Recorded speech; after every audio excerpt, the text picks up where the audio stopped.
അസ്സലാമു അലൈക്കും വറഹ്മത്തുള്ളാഹി വബറകാതുഹു. അൽഹംദുലില്ലാഹി റബ്ബിൽ ആലമീൻ. വസ്സലാത്തു വസ്സലാമു അലാ സയ്യിദിനാ മുഹമ്മദിൻ വഅലാ ആലിഹി വസ്വഹ്ബിഹി അജ്മഈൻ. അമ്മാ ബഅദ്.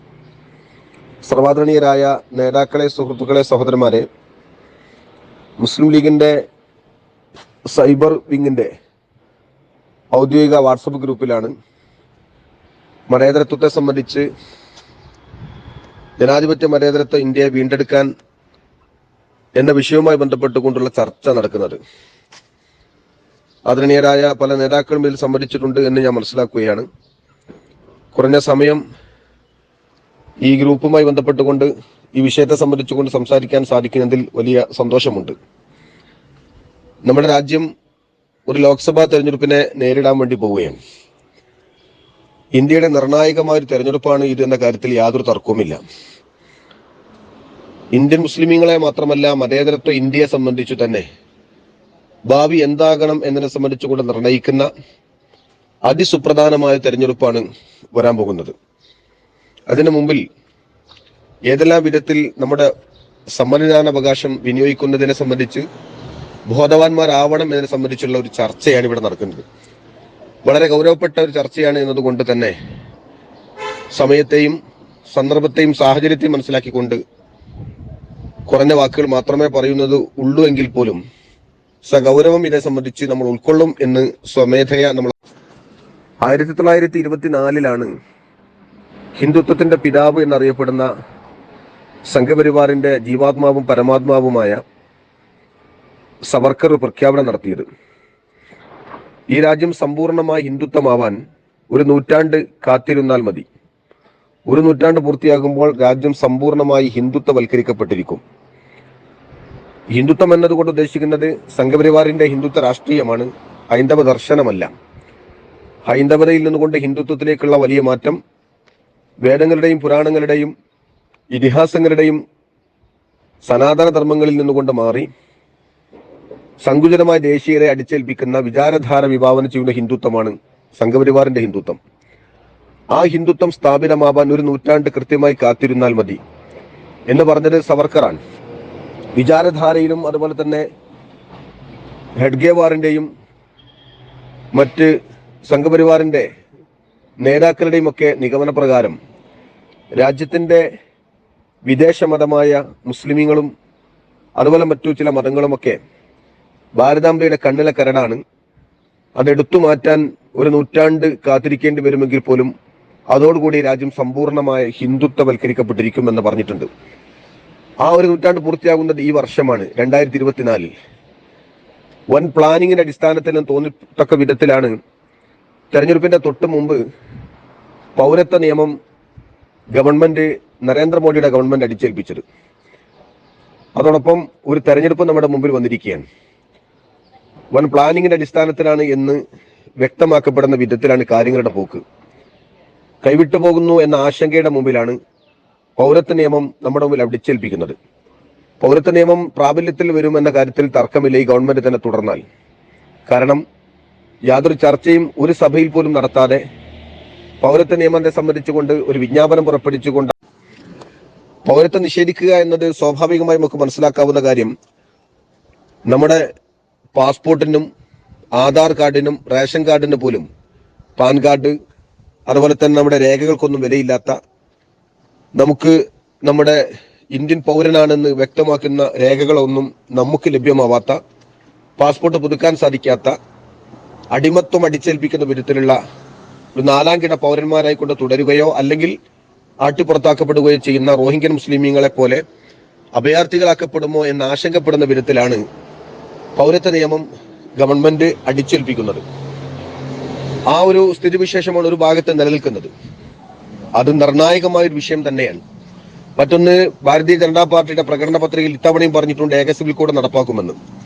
കഴിഞ്ഞ 10 വർഷമായി അതിന്റെ ഒരു കരട് രേഖ പോലും പ്രസിദ്ധീകരിക്കാൻ കഴിയാത്ത സംഘപരിവാർ പുതിയ കാലഘട്ടത്തിലും അത് പറയുക വഴി നടപ്പാക്കാൻ തന്നെയാണ് എന്നത് വളരെ ഗൗരവത്തോടെ നമ്മൾ മനസ്സിലാക്കേണ്ട കാര്യമുണ്ട്. ബാബരി മസ്ജിദ് പൊളിക്കപ്പെട്ട സ്ഥലത്ത് ക്ഷേത്ര നിർമ്മാണത്തിന് വേണ്ടി അനുമതി കൊടുത്തു. സുപ്രീം കോടതിയെ സംബന്ധിച്ചിടത്തോളം ഏകപക്ഷീയമാകുന്ന വിധത്തിൽ തീരുമാനങ്ങൾ എടുത്തുകൊണ്ട് വിധി പുറപ്പെടുവിച്ചുകൊണ്ട് അവിടെ ക്ഷേത്ര നിർമ്മാണം നടന്നു പൂർത്തിയായി കഴിഞ്ഞു. ബ്യാൻവാബി പള്ളി ഉൾപ്പെടെ ഭാഗികമായി അവർ അവകാശവാദം ഉന്നയിക്കുകയാണ്. ഇന്ത്യയുടെ മുസ്ലിമീങ്ങളുടെ മതേതരത്വത്തിന്റെ അണിക്കല്ലായ മുസ്ലിമീങ്ങളുടെ കൂടി പള്ളികളും സ്മാരകങ്ങളും ഒക്കെ മറ്റൊരു വിധത്തിലേക്ക് അന്യാധീനപ്പെടുത്തുന്ന വിധത്തിലാണ് കാര്യങ്ങളുടെ പോക്ക്. കേരളത്തിലോ ഉൾപ്പെടെ പല പള്ളികളും അവരുടെ ലിസ്റ്റിൽ സീല് ചെയ്യപ്പെട്ട് കഴിഞ്ഞിട്ടുണ്ട്.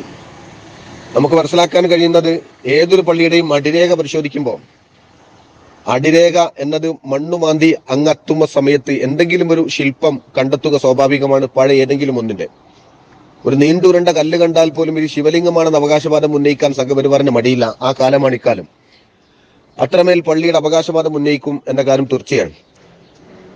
ഗോമാതാവിന്റെ പേര് പറഞ്ഞുകൊണ്ട് ഗോമാംസം സൂക്ഷിക്കുന്നു എന്ന് പറഞ്ഞ് ആട്ടിറച്ചി ഫ്രിഡ്ജിൽ സൂക്ഷിച്ച മുഹമ്മദ് അഖ്ലാഖിനെ പോലും പച്ചക്ക് തല്ലിക്കൊന്ന ഇന്ത്യ, ഹാഫിൽ ജുനൈദിനെ ട്രെയിനിൽ വെച്ചുകൊണ്ട് പുറത്തേക്ക് തല്ലിക്കൊന്ന ഇന്ത്യ, ആൾക്കൂട്ട കൊലപാതകം സൃഷ്ടിച്ചുകൊണ്ട് നിരപരാധികളായ ആളുകളെ വംശഹത്യ നടത്താൻ ശ്രമങ്ങൾ നടത്തിക്കൊണ്ടിരിക്കുകയും ജയ് ശ്രീരാം വിളിക്കാൻ വേണ്ടി മറ്റു മതക്കാരെ നിർബന്ധിക്കുകയും ചെയ്യുന്ന മതസ്പർദ്ധകളും വർഗീയ ധ്രുവീകരണങ്ങളും തരാതരം പോലെ ഉപയോഗിച്ചുകൊണ്ടിരിക്കുന്ന സംഘപരിവാറിന്റെ ഭരണം അവസാനിപ്പിച്ച് മതിയാ. ഇത്തരം സാഹചര്യത്തിൽ മറികടക്കാനുള്ള ഏക വഴി ഗവൺമെന്റ് മാറുക എന്നതല്ലാതെ മറ്റൊന്നുമില്ല. പ്രതീക്ഷാപൂർവ്വം നമ്മൾ കാത്തിരിക്കുന്നു എന്ന് കഴിഞ്ഞ കാലങ്ങളെല്ലാം മനസ്സിലാക്കിയിരുന്ന കോടതികൾ പോലും ഇപ്പോ സംഘപരിവാറിന്റെ അനുകൂല സമീപനം സ്വീകരിക്കുന്നു എന്ന ചർച്ച പോലും നടന്നുകൊണ്ടിരിക്കുന്ന ഒരു കാലഘട്ടത്തിലാണ്. റിയാസ് മൗലവിയെ വധിച്ച ഘാതകരെ വെറുതെ വിടുന്ന കോടതി, ബാബരി മസ്ജിദ് പച്ചക്ക് സംഘപരിവാറിന് തീരെഴുതി കൊടുക്കുന്ന കോടതി. അതുകൊണ്ട് തന്നെ കോടതിയുടെ പ്രതീക്ഷകളൊക്കെ നഷ്ടപ്പെടുന്ന വിധത്തിൽ കാര്യങ്ങൾ പോകുമ്പോൾ നമ്മൾ ആരെയാണ് ആശ്രയിക്കേണ്ടത്? ജുഡീഷ്യറി പോലും രാഷ്ട്രീയവൽക്കരിക്കപ്പെടുന്നോ എന്ന ആശങ്കയാണ് നമ്മുടെ മുമ്പിലുള്ളത്. ആ വിധത്തിൽ കാര്യങ്ങൾ പോകുമ്പോൾ പരിഹാര മാർഗം എന്തുണ്ട് എന്നതിനെ സംബന്ധിച്ചുകൊണ്ട് നമ്മൾ ആലോചിക്കുമ്പോൾ അവിടെ നമ്മൾ കണക്കാക്കേണ്ടത് പൗരത്വ ഭേദഗതി നിയമത്തെ മറികടക്കാൻ സംസ്ഥാന സർക്കാരുകൾ എന്തൊക്കെ അവകാശവാദം ഉന്നയിച്ചുകൊണ്ട് സംരക്ഷണത്തിന്റെ വലയം പ്രഖ്യാപനത്തിൽ പറഞ്ഞാൽ പോലും നടപ്പാക്കാൻ കഴിയില്ല എന്ന കാര്യം തീർച്ചയാണ്. എന്തുകൊണ്ടെന്നാൽ സംസ്ഥാന സർക്കാരുകളുടെ പരിധിയിൽപ്പെടുന്നതല്ല പൗരത്വ ഭേദഗതി നിയമം നടപ്പാക്കൂ എന്നത്. അത് കേന്ദ്ര ഗവൺമെന്റ് ഉദ്യോഗസ്ഥന്മാരിലൂടെ നടപ്പാക്കും, ജില്ലാ കളക്ടർമാരുടെ വില്ലേജ് ഓഫീസർമാരിലൂടെ നടപ്പാക്കുമെന്ന കാര്യം ആർക്കും അറിയാവുന്നതും അതുമായി ബന്ധപ്പെട്ടുകൊണ്ട് ചില ട്രയലോട്ടം പല സ്റ്റേറ്റുകളിലും NRC നടപ്പാക്കിയപ്പോൾ നമ്മൾ കണ്ടതുമാണ്. ഇന്ത്യക്ക് മൊത്തം ഒരു NRC നടപ്പാക്കുന്ന സമയത്ത് ഉണ്ടാക്കാവുന്ന വിധത്തിൽ കാര്യങ്ങൾ പോകുമ്പോൾ ഇതിനെ രക്ഷാവലയം തീർക്കാൻ സംസ്ഥാന സർക്കാരുകൾക്ക് സാധിക്കുമെന്നത് മിഥ്യാധാരണയാണ്. കേരളത്തിലായാലും മറ്റേത് സ്റ്റേറ്റിലായിരുന്നാലും.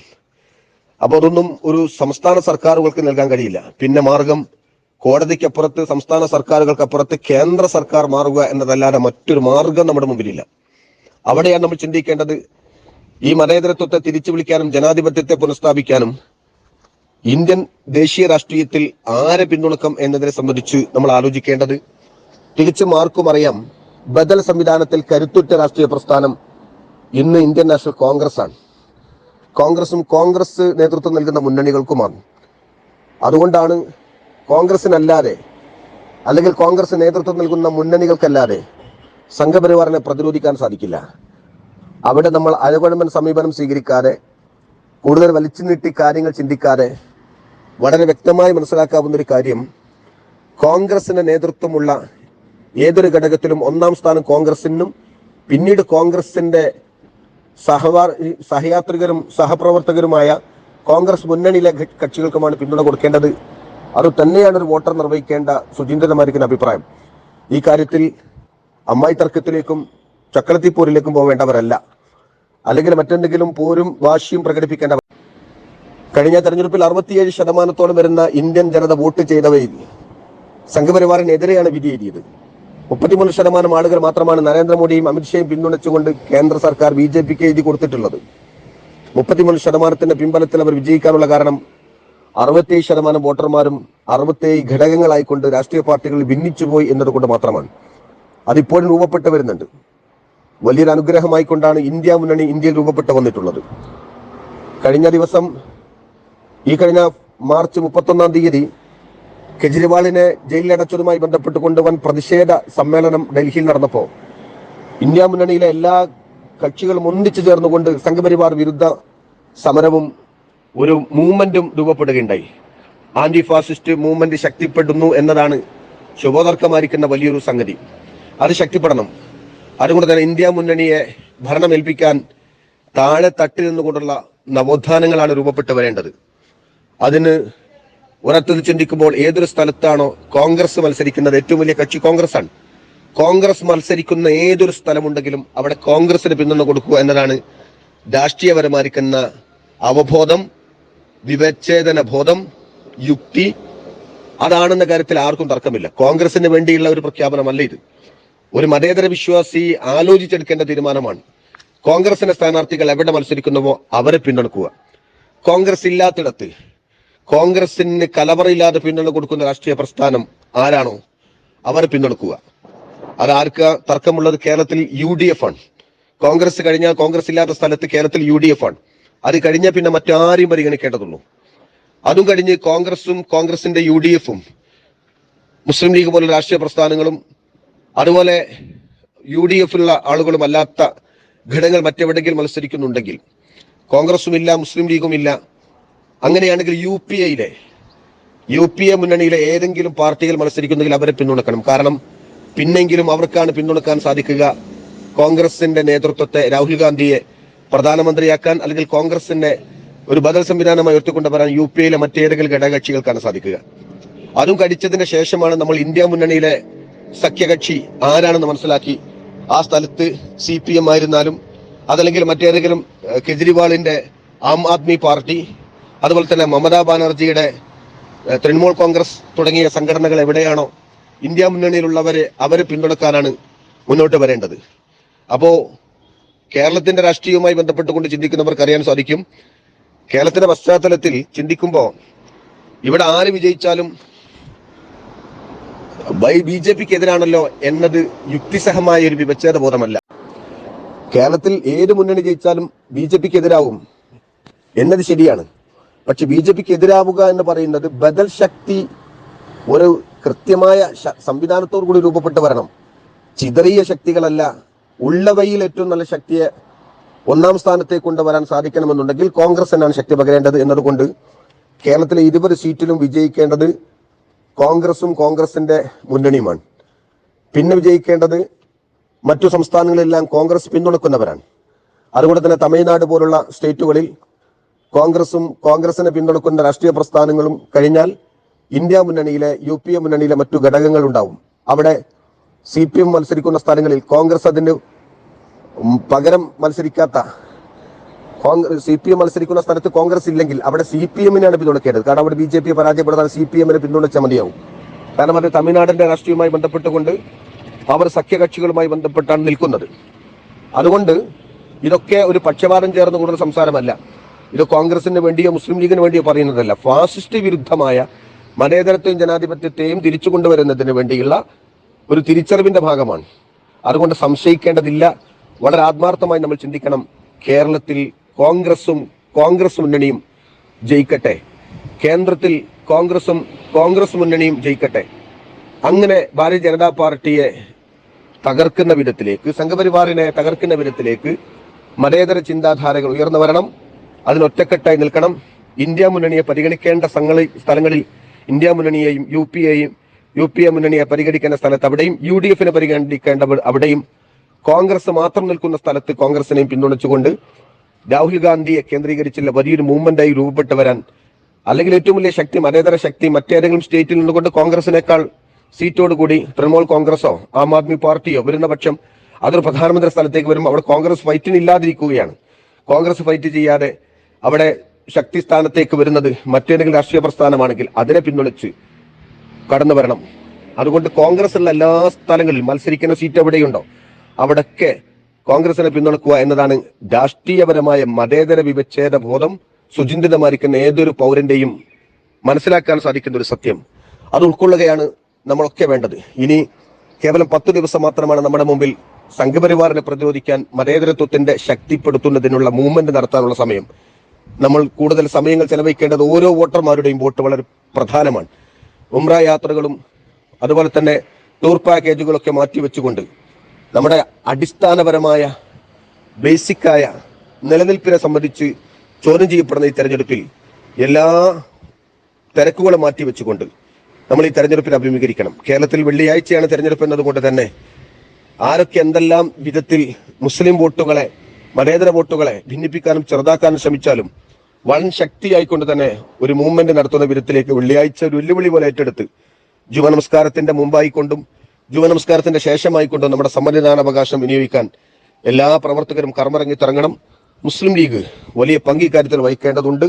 മതേതരത്വത്തിന്റെ കാവൽക്കാരനായ പാണക്കാട് സയ്യിദ് മുഹമ്മദ് അലി ശിഹാബ് തങ്ങളുടെ പാരമ്പര്യത്തിൽ നിന്നുകൊണ്ട് പാണക്കാട് കുടുംബത്തിന്റെ യശസ് ഉയർത്തിപ്പിടിച്ചുകൊണ്ട് കേരളത്തിലെ മറ്റു മതസംഘടനകൾക്കെല്ലാം മുസ്ലിം ലീഗിനെ സംബന്ധിച്ചിടത്തോളം സഹകരണത്തിന്റെ മനോഭാവത്തിലൂടെ ഉയർത്തി കാണിച്ചുകൊണ്ട് സമസ്ത പോലുള്ള ഘടകങ്ങളൊക്കെ മതേതരത്തെ ശക്തിപ്പെടുത്താനും ഫാസിസത്തെ നിരാകരിക്കാനുമുള്ള പ്രതിജ്ഞാബദ്ധമായ ആശയധാരയിലാണ് എന്നതുകൊണ്ട് തന്നെ ഒറ്റ മനസ്സായി ഒറ്റക്കെട്ടായി മറ്റെല്ലാ ചിന്തകളും മറ്റെല്ലാ ചർച്ചകളും മാറ്റിവെച്ചുകൊണ്ട് ആന്റി ഫാസിസ്റ്റ് മൂവ്മെന്റ് ശക്തിപ്പെടാൻ നമ്മളൊക്കെ കർമ്മരംഗത്തിറങ്ങുക. എല്ലാവിധ അനൈക്യങ്ങളും ഭിന്നതകളും മാറ്റിവെച്ചുകൊണ്ട് നമ്മൾ ഒറ്റക്കെട്ടായി നമുക്ക് മുമ്പിൽ ആധുനിക നമ്രൂദും ആധുനിക ഫറോവയും അധികാരം വിട്ടിറങ്ങണം. അതായിരിക്കണം നമ്മുടെ ഏറ്റവും വലിയ തെരഞ്ഞെടുപ്പിന്റെ മുമ്പിൽ ഉണ്ടാവേണ്ടത് എന്ന ബോധ്യത്തോടു കൂടി മുന്നോട്ട് വരണമെന്ന് അഭ്യർത്ഥിച്ചുകൊണ്ട് വാഹൃദാവാന